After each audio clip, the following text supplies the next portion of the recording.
Hello, magandang araw ulit mga kapatid sa Panginoon na minamahal at iniibig. Isang pinagpalang Sabbath day na naman.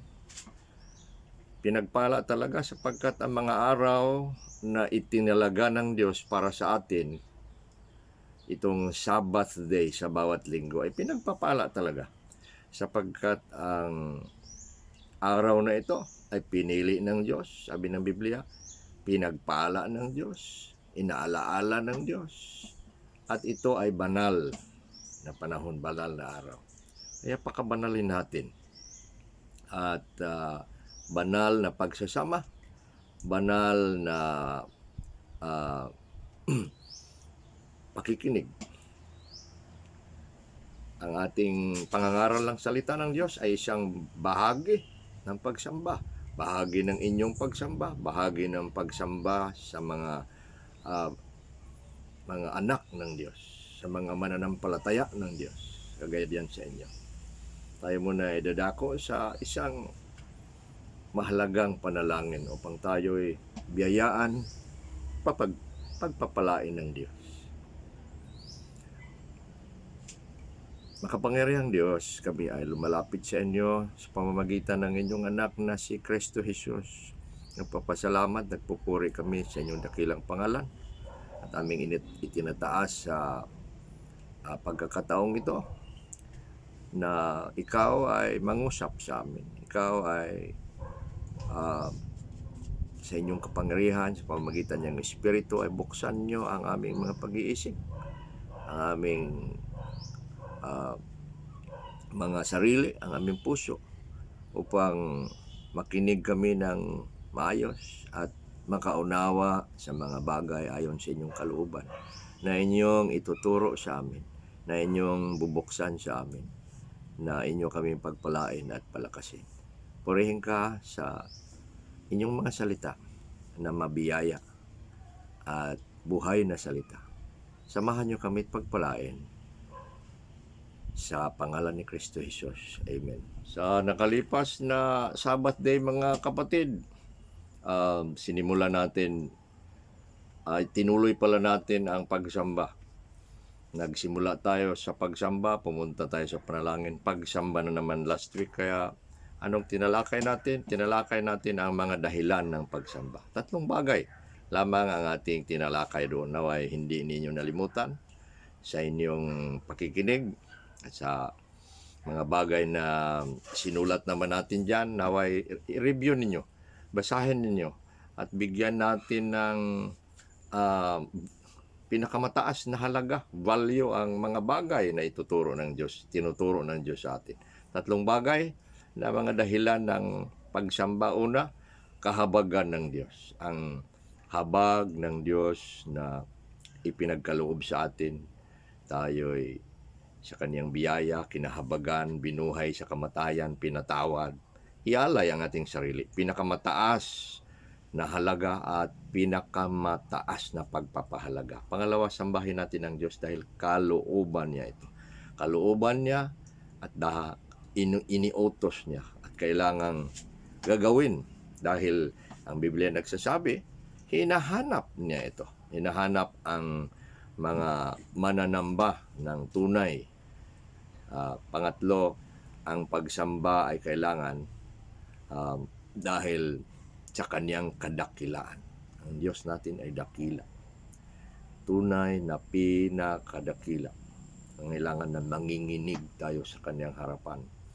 Dakilang Diyos sa kanyang mga kalikasan. Dakilang Diyos sa kanyang kalikasan at katangian. Pangalawa, dakila ang Diyos dahil sa kanyang mga gawa. Gawa ng paglikha, gawa ng kaligtasan. At pangatlo, dakila ang Diyos, dakilain ang Diyos dahil sa kanyang dakilang pangalan. Pangalan ng Diyos ay dakila. Kaya yun ang mga bagay dapat na mananatili, mamamayani sa ating mga puso tuwing tayo magsamba sa kanyang habag, sa kanyang kalooban, sa kanyang kadakilaan. Kahit ang Sabat na ito, mag-aral naman tayo ng ibang bagay. Ngunit ang 3 bagay na yon ay laging mananatili sa ating damdamin, sa ating pagkatao. kaniyang kahabagan, kalooban, na kaniyang kadakilaan. Tutuloy natin mga kapatid, dito tayo sa pag-aaral ngayon sa sinasabi nating mga paraan ng pagsagawa ng tunay na katanggap-tanggap na pagsamba. The means of practicing genuine, acceptable worship. Ibig sabihin, paano? Tapos natin ang bakit. Ang tanong na bakit o mga dahilan. Ngayon naman, paraan. Ang tanong ay paano. Kung dahilan ang sinasabi ay bakit. Kung paraan na naman, mga paraan, ways and means, paano? Paano ang ating tanong? Kaya ibig sabihin, paano ang tunay at katanggap-tanggap na pagsamba? Ang tunay na pagsamba ay dapat katanggap-tanggap na pagsamba. Kaya paano? Paano isagawa? Ano ang mga paraan ng pagsagawa ng tunay na katanggap-tanggap na pagsamba? Sa gabing ito, tayo magsamba. Tayo patuloy na sumamba dahil sa pag-aaral ng salita. Hindi pa tayo natatapos. Pag-aralan natin kung ano ba ang tunay na pagsamba na kailangan. Itong mga katanungan na maaari nating itanong, paano ba natin sambahin ang kinikilala natin na tunay na Diyos? Kinikilala mo at kinikilala kong tunay na Diyos, paano siya sambahin? Ano-ano ba kaya ang mga tamang paraan upang ang tunay na Diyos ay sambahin? Ano-ano kaya naman ang mga tamang mga paraan upang sambahin ang tunay na Diyos na katanggap-tanggap sa Kanya? Sa Kanya, hindi sa atin. Dahil ang pagsamba ay sa Kanya. Siya ay dapat ang sambahin, siyang nag-utos na sambahin. At siya rin ang nagbigay ng paraan kung paano ito gagawin sa Kanya ang ating pagsamba. Ang Diyos na nag-utos na sambahin ang sa kanyang mga tagasunod ay siya ring nagturo sa mga tamang paraan kung paano siya sambahin na katanggap-tanggap sa kanyang harapan.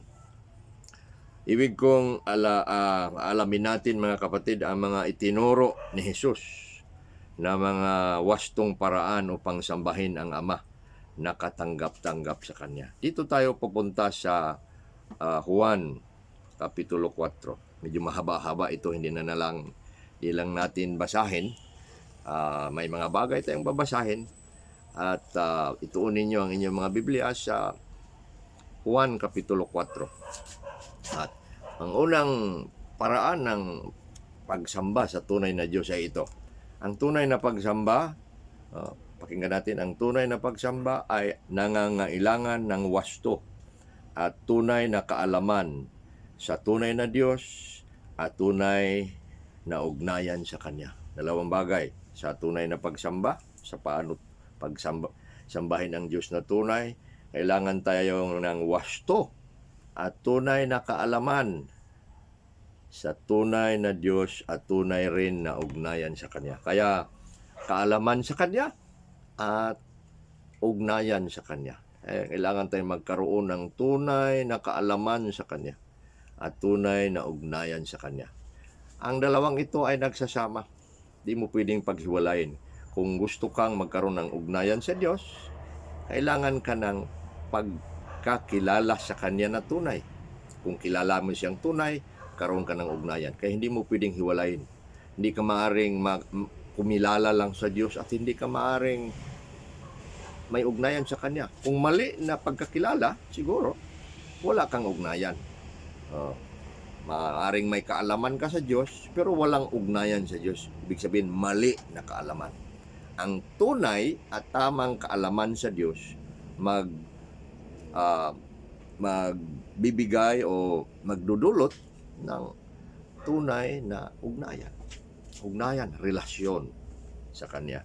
So kung malaman natin siya na tunay sa Kaniyang tunay na kalikasan, tunay na pagka-Diyos, pupunta tayo sa relasyon sa Kanya. Ito ang ginawa ni Jesus sa ating pag-aaral ngayon at ginawa sa atin, gagawin sa lahat ng tao na lalapit sa Kanya at maging kasama niya, maging mga anak niya, maging bayan niya. Sila ay ipakilala sa tunay na Diyos upang sila'y sumamba ng tunay sa Diyos. Kaya ang tunay nagpagsamba nagsisimula sa pagkilala sa tunay na Diyos upang magkaroon ka ng ugnayan sa Diyos. Kilala mo ba ang Diyos sa tunay? Upang magsabi ka na may relasyon ka sa Kanya. Maring sinabi mo, pero hindi mo pala kilala, kaya wala kang ugnayan. Kailangang magkaroon ka ng tamang ugnayan. Kaya tingnan natin ang ginawa ni Jesus ngayon. Si Jesus ay naglakbay ayon sa Juan Kapitulo 4 mula sa Judea. Papunta siya sa Galilea. At medyo may kalayuan ang lakbay na yon. At kailangan siyang dadaan sa Samaria. Doon ang shortcut hindi siya parang lilibot kasi napakalayo. Dadaan siyang Samaria para mas malapit. Naroon naman ang daan. Kaya may pakay si Jesus bakit siya dadaan ng Samaria upang ipakilala niya sa taga Samaria ang tunay na Diyos upang sila sasamba sa Diyos. Pinili niya ang taga Samaria upang ipakilala sa kanila ang tunay na Diyos at magkaroon sila ng malapit na ugnayan sa Diyos. Taga Samaria ang kanyang pinili. Nung si Jesus ay pumahinga, pagod na pagod sa lakbay, medyo may kalayuan ang kanyang lakad, siya ay namahinga doon sa isang balon, isang Antigona, yung matagal ng balon sa mga kanununuan pa. At umupo siya roon at pinili niya itong lugar na ito ay pakilala ang Ama. Modelo kaya nasulat sa salita ng Diyos. Isang mababa na lugar ayon sa paningin ng tao. Kaya narito ang nangyari. Lumapit sa kanya, lumapit na mag-igib ang isang babae. At siya ay nakipag-usap at sinabi ng babae, bakit? Wala kaming ugnayan sa mga Hudyo, lalo na sa mga lalaki kung kami mga babae. At ikaw humihingi sa akin ng inumin. Ibig sabihin, at alam naman ito ni Jesus. Kaya kilala niya, sinasabi niya na ang mga taga Samaria ay mabababang tao. At mga hamak na tao, mga hinahamak sa taga Israel. Sila ay mga mistiso na kasi. Ang panahon ng kasaysayan ng Israel noong kinuha ng Assyria ang 10 tribo, ay dinala sila sa Assyria, bagatmat naiwan pa rin ang mga iba nilang mga aral at mga ginagawa bilang Hudyo, na sali sa kanila ang masamang kultura, ang kultura ng hintil ng mga taga-Assyria, at sila naging Samaritano. Ngunit kapag gano'n na hamak sila, hindi sila isinasama sa bansang Israel at sila hiwalay na, mabababa. Parehas ito ng mga taga-India na tinatawag na mga Dalit o mga untouchables. Mababa, pinakamababang uri ng tao. Dito sa atin parang may gano'n, may mga pulubi, may mga tao doon sa bundok na sinasabi nila mga netibo, mga mababa, sabi nila, pero dapat wala naman sana. At yan ang tingin ng taga Samaria sa mga Hudyo. Ngunit pinili sila ng Diyos na puntahan, daanan at ipaalam ang biyaya ng Diyos. Ganon din ang sinabi ng Diyos sa Mateo 9:12 at 13 na siya ay pumunta sa mga makasalanan, nakiupo sa mga masasamang tao, nakita sila ng mga Pariseo at mga Hudyo at sinabi nilang, bakit ang inyong tagapagturo, ang inyong Panginoon ay ginagawa ito? Ngunit sumagot si Jesus nang nalalaman niya na tinawag ni Jesus ang mga makasalanan. Pumunta siya hindi parehas para sa mga magagaling, kundi sa mga makasalanan. Siya ay pumunta hindi sa ah, mga malalakas, kundi sa mga mahihina, sa mga makasalanan, sabi niya. Oh. At ayon naman ni Pablo, si Pablo rin na nagsabi sa 1 Corinto 1:27, pinili ng Diyos ang mga bagay na mababa sa sanlibutan upang hiyain ang mga marurunong. Pinili naman niya ang mga mahihinang bagay sa sanlibutan upang hiyain ang mga bagay na malalakas. O tingnan ninyo, ganon din ang pag-iisip ni Pablo ayon sa pag-iisip ni Jesus. Sinabi naman, pinili ng anak ng Diyos na maging tao at maisilang sa hamak na sabsaban. Diba si Jesus? Sinilang sa mababang uri ng puok, lugar, sabsaban, doon kumakain ng baka upang pakita ang kababaang loob ng ating Panginoon. Sabi ni Jesus, lumapit kayo sa akin, kayong lahat na bibigatan at na naghihirap ng lubha, at kayo'y papahingain ko, sabi niya. Mag-aral kayo sa akin sapagkat ako ay mababa ang loob, sabi niya. For I am lowly of heart, and you shall find rest unto your souls. Kaya sinimulan ni Jesus na ipakilala ang Diyos sa pamamagitan ng tubig dito sa Samaria, sa Sikar, isang bayan ng Sikar o barangay siguro, hindi natin alam. Naroon ang babae, humihingi siya ng tubig. Bigyan niyo ako ng tubig na maiinom. Kaya nagreklamo ang babae na bakit siya humihingi. At sinasabi ni Jesus, kung alam mo lang sana, ayon sa versikulo 7, na ayon sa versikulo 9 hanggang papunta sa 10. Sa 10 sabi niya, kung alam mo lang sana ang ang taong ito na magbibigay sa iyo ng tubig ay gusto mo sanang humingi sa kanya. Kaya nabaliktad na ang pangyayari. Ang babae sana ang magbigay ng tubig at inumin ni Jesus, ngunit doon sa kabila, nung ang babae ay nagsasabi na sila'y hamak, na sila'y mabababa, ay bumaliktad ang ihip naroon na kay Jesus na magbibigay ng tubig. Kaya sabi ng babae, malalim ang balon, Panginoon, o Sir, sabi niya, at hindi ka makakuha ng tubig para ibigay sa akin. Ngunit bumilta Jesus na pagsasabi na kung alam mo lang na ang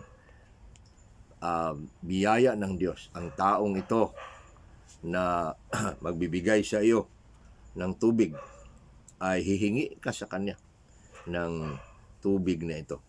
At doon nagsimula si Jesus sa pagpapakilala sa babae. Representante siya sa buong Samaria. Nagsimula siya sa babae at humihingi ang babae ng tubig. Sabi niya, kung magbibigay ka ng tubig na yan, sapagkat sabi ni Jesus, ang iinom sa tubig ninyong ito ay uuhawin pa. Ngayon, ang tubig na ibibigay ko sa kanya, kung ako'y magbibigay, ay hindi na siya uuhawin. Sabi ng babae, gusto kong tubig na yan at ayaw kong iigib-igib at babalik-balik dito. At sinabi ni Jesus na tawagin mo ang iyong asawa. Ito ang pangalawang ginawa ni Jesus, pagpapakilala ng Diyos sa kanya, na wala akong asawa. Sabi naman ni Panginoon, wala kang asawa, ngunit may 5 kang asawa, at ang iyong sinasama ngayon ay hindi mo rin asawa. At anong ibig sabihin ni Jesus nang ginawa niya ito? Gusto niyang ipakilala sa babae ang kaniyang kalagayan, na siya nangangailangan ng Diyos, na siya nangangailangan ng habag ng Diyos, na siya nangangailangan ng kapatawaran ng Diyos. Pinakilala ni Jesus ang kaniyang masama at makasalanang kalagayan. Ganon ang Panginoon sa atin. Gusto niyang ipakilala at pinili tayong ipakilala niya ang kanyang sarili sa atin sa pamamagitan ng Ebanghelyo. Ipakilala mo na niya ang ating kasalanan. nangailangan na kilalanin natin ang ating kasamaan upang tayo'y magsisisi. Ganon ang Diyos. Ngunit sa kanyang habag, nakilala natin ito, nalalaman na ito dahil ang habag niya ay nagtuturo sa atin upang malaman natin ang ating mga sarili. Kaya noong si Jesus sa kanyang presensya ay naroon sa babae, na nalaman ng babae ang kanyang sarili na siya ay makasalanan. At na tinanggap niya ito at nakinig siya sa Panginoon. At sa kanilang pag-uusap, nalaman ni Jesus at sinabi ng babae na sumasamba sila. Sumasamba sila sa bundok na yon at sa mga matagal ng panahon ay gawa nila ang pagsamba. At sinasabi nila na ang mga ninuno namin ay nagsamba sa bundok na ito. At patuloy pa rin silang sumamba pala dahil sa kaalaman natin na ang pagkakilala sa Diyos ay pagsamba sa Diyos. Ano man ang inyong pagkakilala, ganun din ang inyong pagsamba. Sila ay nakakilala sa Diyos una doon sa kanilang dating kaalaman, ngunit medyo nawala na dahil sa masamang impluensya ng Assyria. Ngunit nagpatuloy pa rin sila, ngunit maling paraan at hindi na tama. Kaya si Jesus ay narito upang ipaalam at ibalik sila sa tamang kaalaman. Ganon naman din tayo dito sa Pilipinas. Tayo nagkaroon ng kaalaman na dala ng mga Espanyol. Ang mga Espanyol din nakuha rin nila sa mga aral doon sa Europa at naging sumama ang isang tamang kaalaman at inilipat-lipat dumating sa atin mali ng kaalaman. Alam natin na may Kristo, alam natin na may Panginoon, alam natin na may Biblia, ngunit itiniruan tayo ng sobra o kulang o mali na paraan, kagaya ng mga taga-Samaria. At inibig sila ng Diyos, linapitan sila ng Diyos, ipikinakilala ni Jesus ang Diyos sa kanila sa pamamagitan niya, sapagkat si Jesus naman ang sabi ng Biblia ay ang daan, ang katotohanan at ang buhay. Siya ang daan sa Diyos na Ama, siya rin ang katotohanan, siya naman ang buhay. Kaya kung makilala si Jesus, makilala natin ang Ama. Si Jesus ang ating tagapamagitan. Sa pamamagitan niya, makilala natin ang Ama. Ang pagkilala kay Jesus ay ang pagkilala sa Ama. Ganun ang ginawa ni Jesus. Pinakilala niya sa babae ang kanyang sarili at sunod doon sa buong bayan ng Sikar. Nakilala ng mga taga-Samaria ang tunay na Diyos sa pamamagitan ni Jesus. Sinabi ng, shortcut na lang natin ito, sinabi ng versikulo 39 hanggang versikulo 39 hanggang 41, marami sa mga Samaritano na iyon ang nagsagsimpalataya, ang sumampalataya dahil sa pananalita ng babae. Itong babae, siya ang naging isang modelo ng pagkilala sa Diyos na tunay at pagiging instrumento ng pagpakalat ng salita. Kumilala siyang mag-isa, ginamit siya ng Diyos na dalhin ang balita doon sa kanyang mga kasamahan at ang mga kasamahan niya ay pumunta kay Jesus. Ganon. At silang lahat doon sa lugar niya ay nakarinig. Bagamat hindi naman siguro lahat sila doon talaga ay sumampalataya. Ngunit sinabi ng Biblia, marami. At kumilala sila sa tunay na Diyos. Sinabi ni Jesus sa versikulo 21, babae, maniwala ka sa akin, sumampalataya ka sa akin. Dumating ang oras na hindi na kayo sa bundok na ito ni kahit sa Jerusalem magsisamba sa Ama. Ibig sabihin, hindi na sa lugar na ito na dati kayo nagsamba. Hindi rin sa Jerusalem na kaming mga Hudyo ay nagsasamba. Ibig sabihin, magkakaroon kayo ng tunay na pagkakilala sa Diyos at sa tunay na pagsamba. Kaya sa 23 sabi niya, sa 22 muna, nagsisamba kayo sa hindi ninyo nangakilala. Hindi nila kilala ang kanilang sinamba. Mali na pagkakilala. Kulang na pagkakilala o sobra na pagkakilala. Si Pablo noong nangaral sa Atenas, sinabi niya ang Diyos na hindi ninyo kilala, ipakikilala ko. Kilala ni Pablo si Jesus. Dito rin si Jesus mismo nagpakilala. Na hindi kayo, sabi niya, nangakilala namin kung sino ang aming sinamba. Gumawa si Jesus ng opposite. Sabi niya, hindi ninyo kilala ang inyong sinamba, kami kilala namin. Sapagkat ang kaligtasan ay mula sa mga Hudyo. Alam ng babae yan galing dahil mga Hudyo sila dati. Gusto ni Jesus na ibalik ang taga Samaria sa kaalaman ng tunay na Diyos at tunay na kaalaman sa Kanya at tunay na relasyon sa Kanya. At ito ang sabi sa 23, subalit dumarating ang oras at ngayon na nga kapag ang mga tunay na mananamba ay magsisamba sa Ama sa Espiritu at sa katotohanan, sapagkat hinahanap ng Ama ang mga gayon upang sambahin siya. Ganon, gumawa si Jesus ng isang tinatawag na pagsasalita na kaniyang tutuparin sa taga Samaria, na gawin silang kumilala sa tunay na Diyos at gawin silang mananamba ng Diyos, that they will become worshipers of God as they will have a real, full, and right knowledge of God. Kaya kinilala nila ang Kristo sa pamamagitan niya, ang Mesyas, at ang nagdulot ng isang relasyon sa kanila. At sila'y ginawang mananamba ng Diyos. Kaya ang pagkakilala at ugnayan sa Diyos patungo sa pagsamba sa Diyos. Hindi maaaring kilalanin mo ang Diyos, karoon ka ng relasyon sa Kanya at walang pagsamba. Hindi pwede.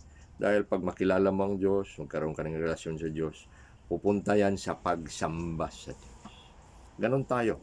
Ang dahilan at kinilala natin ang Diyos sa habag niya at nagkaroon tayo ng pagsisisi, pagsampalataya sa Kanya at tayo'y nagkaroon ng relasyon sa Kanya. At ang relasyon na yan nagdulot ng isang gawain, isang katotohanan na gawin natin palagi, pagsamba sa Diyos.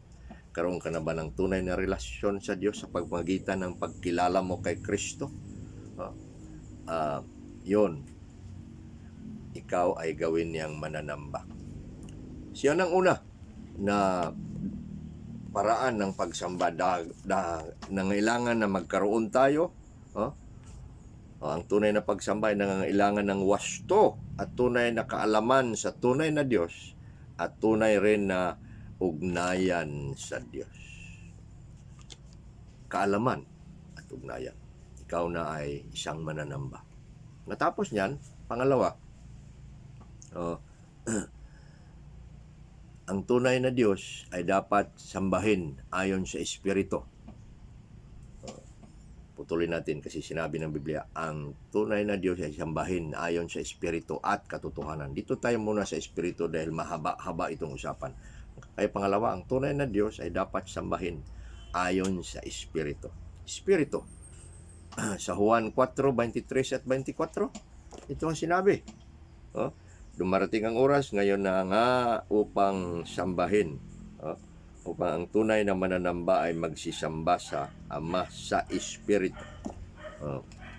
Sa 24, ang Diyos ay Espiritu at sila na nagsisamba sa Kanya ay kailangang magsisamba sa Espiritu at katotohanan. Espiritu. Yan ang paraan ng sabi ni Jesus sa pagsamba. Ayon o sa pamamagitan ng Espiritu. Anong ibig sabihin nito? Una, ang Diyos ay Espiritu at siya dapat sambahin siya ayon sa kaniyang kalikasan. Diyos ay Espiritu at siya dapat lang sambahin ayon sa kaniyang kalikasan. Yan ang kalikasan ng Diyos. Espiritu siya. Ibig sabihin, itong mga taga Samaria ay nagsasamba, sumasamba sa Diyos sa makikita nila. Naging sila mga mananamba ng makikita nila ang mga Diyos ni Baal, si Molek, at iba't ibang mga pangalan ng Diyos noon, ginagawa nila. Ibalik nung makilala nila ang Diyos, kailangan ibalik sila sa tunay na pagsamba sa Diyos na hindi dapat nakikita ang ating sinasamba. Espiritu ang Diyos at sambahin siya ayon sa kaniyang kalikasan. ipinagbabawal ng Diyos, na kanyang kinasusuklaman ang pagsagawa sa pagsasamba sa hindi ayon sa kanyang kalikasan na espiritu. Alam natin yan sa Exodo 20 versikulo 17, Exodo 20 versikulo 4 at 5, na tayo inutusan na huwag tayong gagawa ng mga inanyuhang bagay na katulad doon sa langit, katulad sa lupa, katulad sa ilalim ng lupa, at huwag natin silang sambahin. Ang espiritu na Diyos ay kailangan sambahin ayon sa kanyang kalikasan na espiritu, hindi sa mga bagay na nakikita. Yan ang ibig sabihin ng sambahin siya sa espiritu. Ang Diyos ay sambahin ayon sa gabay at kapangyarihan ng espiritu. Iba naman ito na bagay. Kanina ayon sa kanyang kalikasan na espiritu, ngunit ngayon ang Diyos ay sambahin ayon sa kapangyarihan ng banal na espiritu. Kaya itong persona ng Diyos na Trinidad na banal na espiritu, sambahin siya ayon sa banal na espiritu. Kanina ayon sa kanyang kalikasan na espiritu, ngayon ayon sa gabay ng pangatlong persona ng Trinidad, ang banal na espiritu. Sinabi ng Galatia 5:16, mamuhay kayo ayon sa espiritu, kasama ang pagsamba. Manalangin sa espiritu, magmahal sa espiritu, lalakad ayon sa espiritu, gawa anumang gawang makakristyano, gawin ayon sa espiritual na pamamaraan, sa espiritu. Kaya ang pagsamba, panalangin, ayon sa espiritu. Efeso 6:18, manalangin kayo ayon sa espiritu. Kagaya ng pagsamba. Paano ba ang pagsamba ayon sa espiritu? Paano sambahin ang Diyos sa pamamagitan ng banal na espiritu? May 4 tayong sinabi sa ating outline. Una, sambahin ang espiritu sa pagsuko natin sa ating mga sarili sa banal na espiritu. We must yield to the Holy Spirit. Ang banal na espiritu ay siyang nakakaalam sa mga bagay tungkol sa ating espiritu at sa relasyon natin sa Diyos na espiritu. Yan ang sinabi ng 1 Corinto 2:11, kung paano daw nalalaman ng tao ang kanyang sarili sa pamamagitan ng kanyang espiritu. Ganon din ang mga bagay tungkol sa Diyos, sa pamamagitan ng espiritu ng Diyos. Sabi dito, walang sinumang nakakabatid sa mga bagay ng Diyos kundi ang espiritu ng Diyos. Ay ang ating relasyon sa Diyos na espiritual, ang ating pagsamba sa Diyos na espiritual, ang ating panalangin sa Diyos na espiritual, kailangang naroon ang espiritu na gabay natin upang turuan tayong manalangin, upang turuan tayong magsamba, upang turuan tayong lalapit sa Diyos na hindi nakikita sa pamamagitan ng paraan niya upang magawa ito. Hindi natin nagagawa. Laman tayo, kailangan tayong maging espiritual. Kaya una, isuko natin ang ating mga sarili. Ating i-immerse, ating isama, ating iaalay ang ating mga sarili sa espiritu ng Diyos upang isusuko natin sa Kanya ang ating pagkatao, upang gabayan tayo, upang samahan tayo sa tunay na pagsamba. Kaya nangailangan na mananahimik sa panahon ng pagsamba. Hiwalay mo na ang mga cellphones, ang mga anumang bagay na roon sa iyong isip, at ating iisipin ang banal na espiritu at ibibigay ang ating mga sarili sa Kanya, at siya ay gagawa ng mga bagay na tama upang sambahin siya. Pangalawa, paano sambahin sa espiritu? Kailangan na nakatuon ang ating mga isip at kaluluwa sa Diyos. Ituon ang ating mga isip at kaluluwa sa Diyos.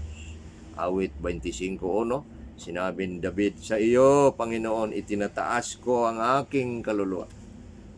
Sabi naman ng awit 103 verse 1, purihin ang Panginoon, o kaluluwa ko, pati ang lahat na nasa loob ko ay mangagpuri sa Kaniyang pangalang banal. Ganon ang ating kaluluwa, ang ating espiritu ay kailangang doon sasali, makisama sa banal na espiritu, nakatuon sa Kanya. Pangatlo, Ang pagsamba sa Espiritu ay kailangan natin ang pusong buo at hindi nahahati sa ano-ano mang bagay. Ang ating puso ay dapat buo para sa Diyos. Buong puso ang sinasabi diyan. I love you with all my heart. I worship you with all my heart. Kasi ang ating puso ay mahahati ng maraming bagay. Parang maraming segregation siya ibibigay doon sa pag-iisip sa mundo at ang kalahati ay sa makalangit o makadiyos. Hindi pwede na nagsasamba ka pero ang iyong puso ay naroon sa ibang bagay. Kailangang buo, walang iiwan, walang kahati. Ganon ang Diyos. Gusto niyang isulo tayo. Ako at ikaw. Tayong dalawa lang. Sambahin mo ako ng buong puso, buong kaluluwa. Yan ang sabi ng awit 86:11. O Panginoon, pag-isahin mo ang aking puso upang matakot sa iyong pangalan. Teach me thy way, O Lord. I will walk in thy truth. Sabi niya, unite my heart to fear thy name. Sa Salmo naman 108 verse 1. Oh God, my heart is fixed. Fix ang ginamit na salita. Isa. Hindi naghihiwalay. My heart is fixed. I'll sing and give praise to you. Yun ang sabi. Kailangan natin pang-apat sa pagsamba ayon sa Espiritu, ang nagsisisi at malinis na puso. Nagsisisi at malinis na puso. Ang ating puso dapat sa pagsamba ayon sa Espiritu ay malinis. Sa awit 24:3 at 4, ito ang sinabi, sinong nakakaahon sa banal na sa burol ng Panginoon? Sinong tatayo ng kanyang dakong banal? Ito ang dating Israel sa dating paraan ng pagsasamba. Sabi, burol, sinasabi, His holy mountain, sa kanyang dakong banal o templo. Sino ang makapunta? Sabi dito, siya na may malinis na kamay at pusong dalisay.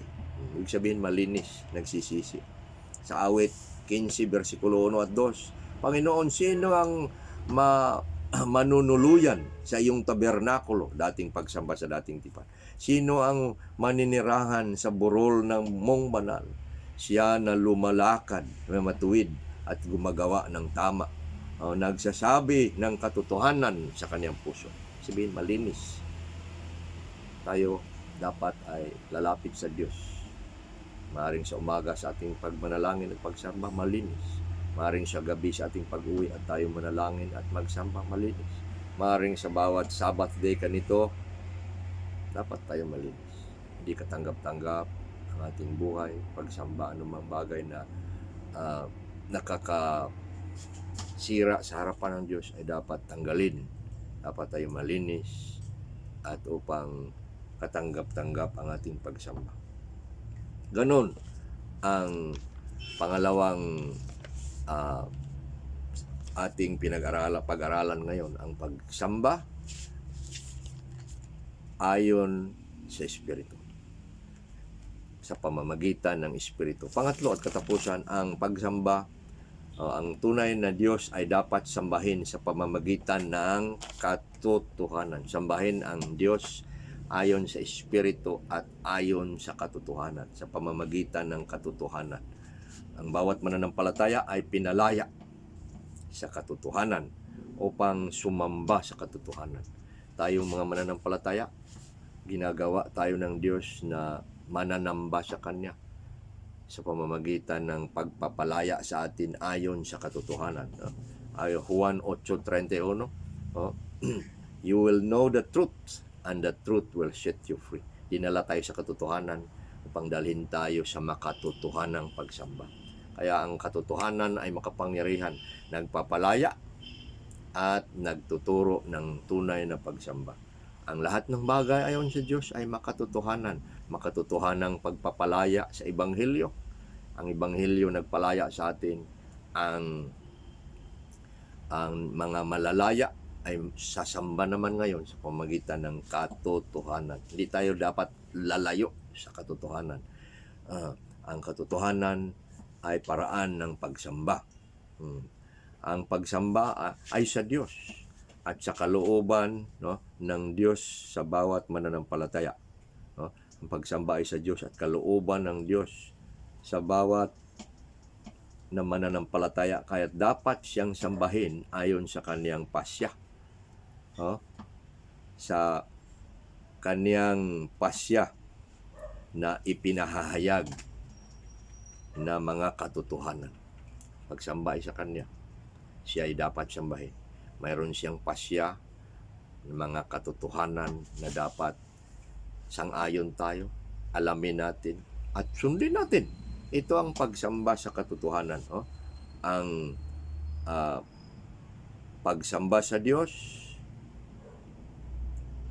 sa katotohanan ay ang pagsamba na ayon sa mga paraan na iniutos ng Diyos mula sa kasulatan. Ulitin natin. Ang pagsamba sa Diyos sa katotohanan ay ang pagsamba na ayon sa mga paraan na iniutos ng Diyos mula sa kasulatan. Itong tinatawag na regulative form or principle of worship. Regulative principle or form of worship. Biblical principle or form of worship. Mayroon kasing normative principle, mayroon ding regulative principle. Itong normative ay sumasamba sila ayon sa gusto lang nilang idagdag. Mayroon silang sinusunod, ngunit gusto nilang dagdagan dahil hindi naman daw binabawal. Ngunit ang atin, regulative principle, ay ibig sabihin, ang Reform Circle, Reform Theology ay sumusunod sa prinsipyo na ito. Anong prinsipyo? Na mga kalooban at gawain ng Diyos ay dapat iniutos ng Diyos. Sa mga kalooban at gawain ng Diyos ay dapat iniutos ng Diyos. Sa pagsamba, dapat iutos ng Diyos upang gawin ang pagsamba sa Diyos. Ano mang hindi iniutos ng Diyos ay pinagbawal ng Diyos. Kung hindi iniutos, pinagbawal. Sabi nila, di naman binagbawal Kaya, pwedeng gawin. Ang ating prinsipyo, ang hindi iniutos, ipinagbawal. Kaya nga hindi iniutos dahil bawal. Yan ang ayon sa kasulatan. Kaya sa pagsamba, dapat ay gagawin lang ang mga iniutos ng Diyos. Pagsamba ayon sa katotohanan. May mga halimbawa sa Biblia na ang mga tao na lumikha ng mga bagay sa pagsamba na hindi iniutos ng Diyos ay hayagang hinahatulan at tinanggihan ng Diyos, tinakwil ng Diyos at hindi tinanggap. Sa Biblia makikita natin sa Leviticus 10, unang halimbawa ng pagtanggi ng Diyos sa mga hindi iniutos na ginagawa ng tao sa kaniyang pagsamba. Si Nadab at si Abihu ay mga anak ni Aaron, mga anak ng pare. Ay ayon sa Leviticus 10, si Nadab at si Abihu na mga anak ni Aaron ay naghandog sa harap ng Panginoon ng isang apoy. Ibang apoy, strange fire, na hindi iniutos ng Diyos sa kanila. At sa Diyos nagsabi, at sa harapan ng Panginoon ay sa harapan ng Panginoon ay naglabas ng apoy, lumabas ang apoy at tinupok sila, sinunog sila, at nangamatay sila sa harapan ng Panginoon. Versikulo 3, at ito ang sinabi ng Panginoon, sabi ni Moses, ako'y babanalin ng mga lumalapit sa akin, at sa harap ng buong bayan ay luwalhatiin ako. Dapat siya pakabanalin at walhatiin. Hindi gagawin ang hindi iniutos. Sa Jeremias 32:35, ito naman ang sabi, at kanilang itinayo ang mga mataas na dako ni Baal upang paraanin sa apoy ang kanilang mga anak kay Molek. Sumamba sila kay Baal at kay Molek doon sa dakong mataas na mga dako, mga high places na hindi ko iniutos, sabi ng Panginoon, sa kanila, ni pumasok man lang sa aking pag-iisip. Hindi nga iniisip ng Diyos, hindi iniutos. At ginawa nilang kasuklam-suklam at kasalanan ng Huda. Itong Huda na lumayo sa Panginoon sa panahong yon ay sumamba kay Baal at kay Molek. Mga bagay na hindi iniutos ng Diyos, idinagdag nila sa kaniyang pagsamba at sila'y kasuklam-suklam. Kagaya ni Abiho at ni Nadab at ang Huda sa libro ng Jeremias, mga halimbawa ng kasuklam-suklam na pagsamba, mga bagay na hindi iniutos, apoy na hindi iniutos, mga dakong mataas na hindi iniutos na ginawa nila ay kasuklam-suklam, tinanggihan, itinapon ng Diyos, hinatulan ng Diyos. Kaya ano-ano ba ang dapat gawin sa pagsamba? Mga bagay na makatotohanan, na tawag nga nating regulative form of worship. Ano-ano ba ang mga bagay na inuutos ng Diyos sa pagsamba na dapat nating isagawa? Kaya mayroon tayong 8 bagay na dapat mangyayari sa pagsamba na iniutos ng Diyos doon sa ating regulative form of worship. Napakahalaga ito upang banal na pagsamba, upang makatotohanan na pagsamba, upang kalooban ng Diyos na pagsamba na kaniyang hahanapin at hinahanap, upang katanggap-tanggap ang ating pagsamba. Una, meron itong panalangin, siyempre, prayer. May panalangin ng pangbukas, opening prayer, mayroong panalangin ng pagsisisi, kaya magsisisi tayong lahat sa panalangin. Mayroong pastoral prayer, yung elder manalangin. Mayroon ding pagpupuri at pagpapasalamat, at pagsara. Kaya maaaring idagdag natin sa ating pagsamba, pwede nating dagdagan ninyo dyan, itong pagpupuri at pagpapasalamat. Kaya pwedeng tatayo tayong lahat, ululuhod tayong lahat, tayo'y magpupuri at magpapasalamat. Sabihin natin ang ating pagpupuri, pagpapasalamat, yan ay pagsamba. Yan naman, pagsamba, pagpupuri, pagpapasalamat, ang mga bagay na hindi maghihiwalay. Kaya kung ikaw sumasamba, ikaw ay nagpupuri. Purihin ang Diyos sa kaniyang kalikasan, purihin sa kaniyang sinabi nating mga kadakilaan, kadakilaan ng kaniyang kalikasan, kadakilaan ng kaniyang gawa, kadakilaan ng kaniyang pangalan. Ito ang pagpupuri natin sa Diyos sa mga panahon ng pagsamba. Kaya paring idagdag natin yan kung hindi pa ninyo ginawa. At kailangan panalangin ng pagsara. Pangalawa, mayroon yung pagbati, tinatawag na salutation, pagbati. Si Pablo sa mga sulat niya, sa lahat ng kaniyang mga aral, mga sulat sa iba't ibang mga simbahan, mga iglesia, gumawa siya ng salutation. At karamihan yan ay pagbati ng biyaya at kapayapaan. Sa ibang libro, pagbati ng kay Juan ay pag-ibig, kapayapaan at habag. Yang 4 na yan, kapayapaan,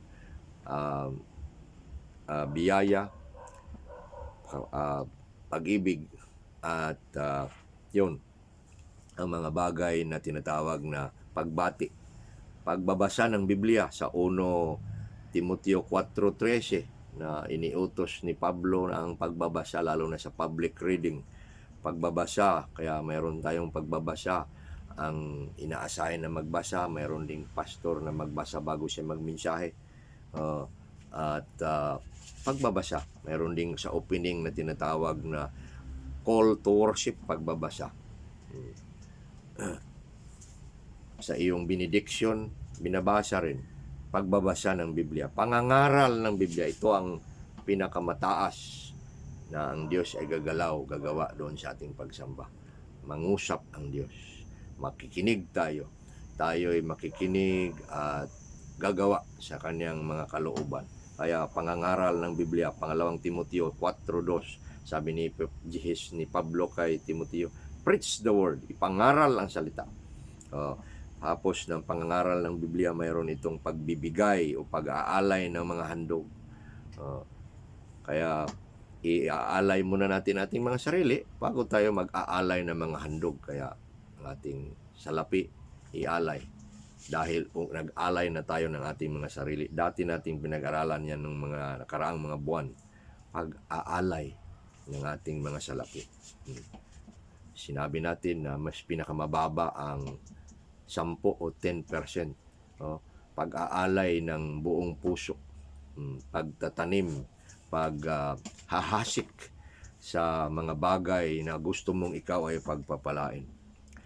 Sunod, mga pag-aawit ng salmo. Ito, pag-aralan natin sunod ito, pag-aawit ng salmo. Ang salmo ay siya lang na aawitin sa ating pagsamba. Siguro dati kayong ibang simbahan ng pinanggalingan nyo. Ngunit ang Reformed churches, kahit hindi lahat, ang Westminster Confession of Faith nagsasabi na naroon tayo kasama itong 1689 Baptist Confession of Faith, ang mga taga Inglaterra, mga Baptist na mga Reform at ang mga Presbyterian Reform nagsasama na ang awitin na itinuro sa Biblia ay salmo.